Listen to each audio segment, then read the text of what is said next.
Hi everyone, this is Yako, and for this video we're gonna do something a little bit different. This is a 1v1 I had with someone that I found on the League of Legends message boards who was complaining about Elo Hell, and he just wanted to 1v1 people to show that his lane mechanics were on par with much higher Elo players, so I decided to take him up on it. I knew he played Annie going into this matchup, and he knew I played Fizz, so I just wanted to give it a try. To play against a decent Annie for a change, to see how it would go. And as you will get to see, I am going to get demolished. It's not even close at all. I'm just going to fast forward to when the laning actually starts. Welcome to Summoner's So yeah, 30 seconds as you Fizz players should know by now, when Annie has her stun minions have spawned and she Qs you, if you dodge it with your E, her Q goes on cooldown, but she keeps her stun. This makes it really hard for Fizz to do anything, because whenever Annie has her stun, she can just Q, and her Q costs less mana than Fizz's E, and she has more mana than Fizz anyways, so she won't run out of mana, and eventually Fizz will.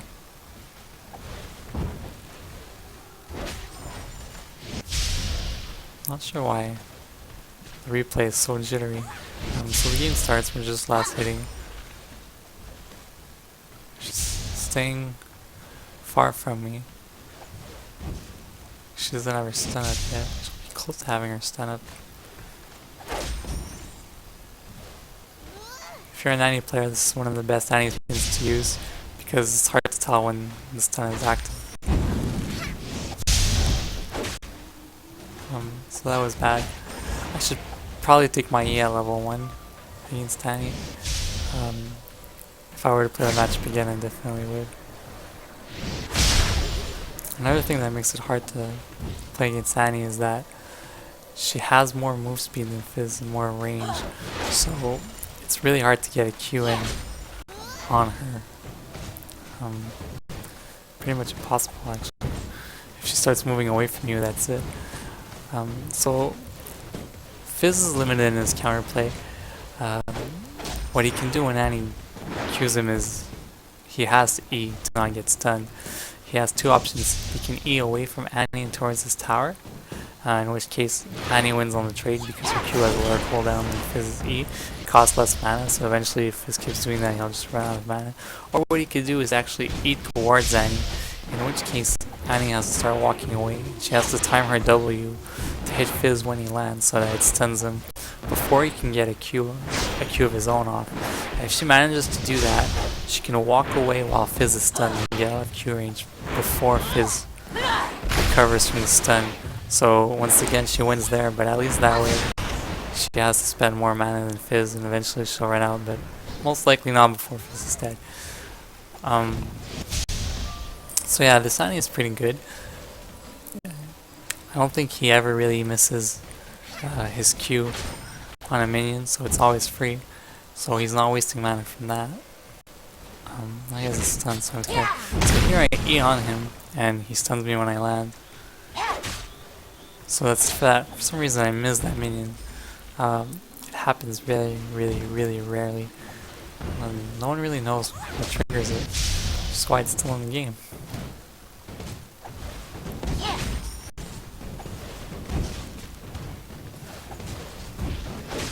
So at this point we're roughly equal in mana. Getting a QW there because she didn't have her stun up, but she still manages to W me. So the trade ends up being rather even. So I'm gonna have to go back here because I'm low health, no mana, I don't want to die. But my farming isn't really good either. I'm down 5 CS at this point. Well, it's not so bad actually. I left my tower before I was fully recovered, because I was going to recover most of it on my way there, and because I'm losing a ton of CS to the tower, I don't want her to get a level advantage.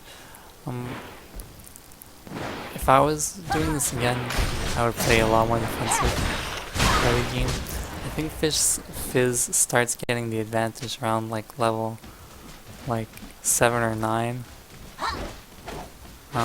maybe a bit later.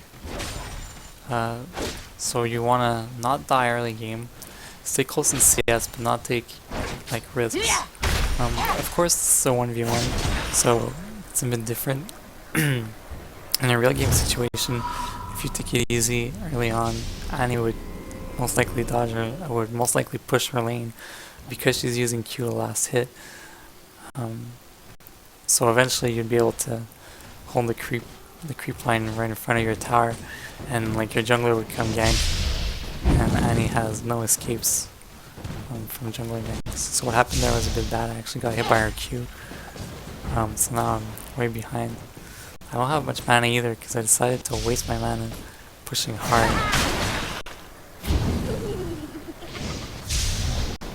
I'm dead.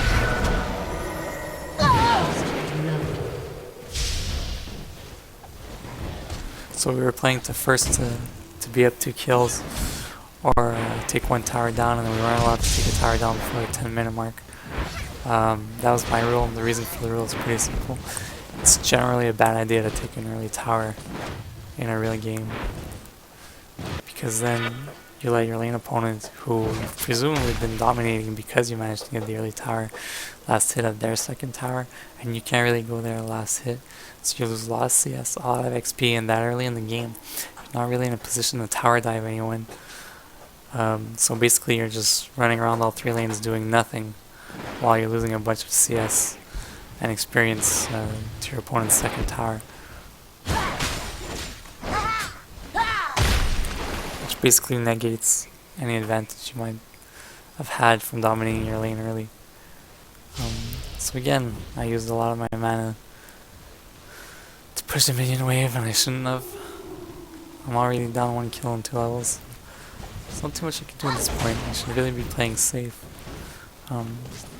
It's a hard matchup for Fizz though, because Annie is an aggressive laner, and all her skills outrange Fizz's, and she moves faster.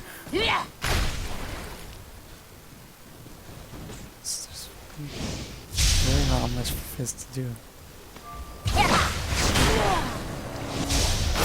Here I could have killed her if I wasn't out of mana. I did a decent chunk.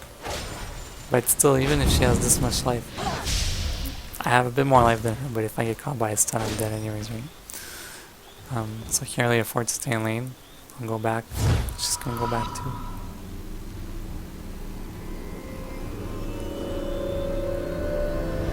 So my tower is really low at this point. She could probably just rush my tower and win right here, I think. If she wanted to push the wave really hard, she could ult my minion wave and go for the win, which wouldn't be too realistic in a real game situation, but this is a 1v1. Also, this Annie usually uses magic resist blues, but she changed her quints to a flat AP. She changed her blues to flat AP for this matchup because she's conscious that she has the early game advantage, so she wants to push that edge as much as she can. Which is valid in a real game. Might not be a bad idea to do that.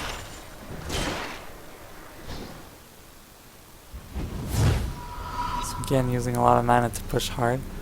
So I decided to go back for the mana.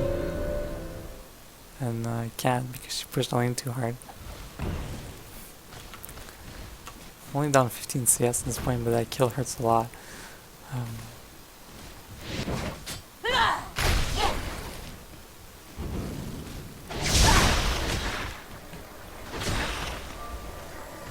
Not taking much damage from my harass either. And because she has like higher move speed than I do, if I QW in on her,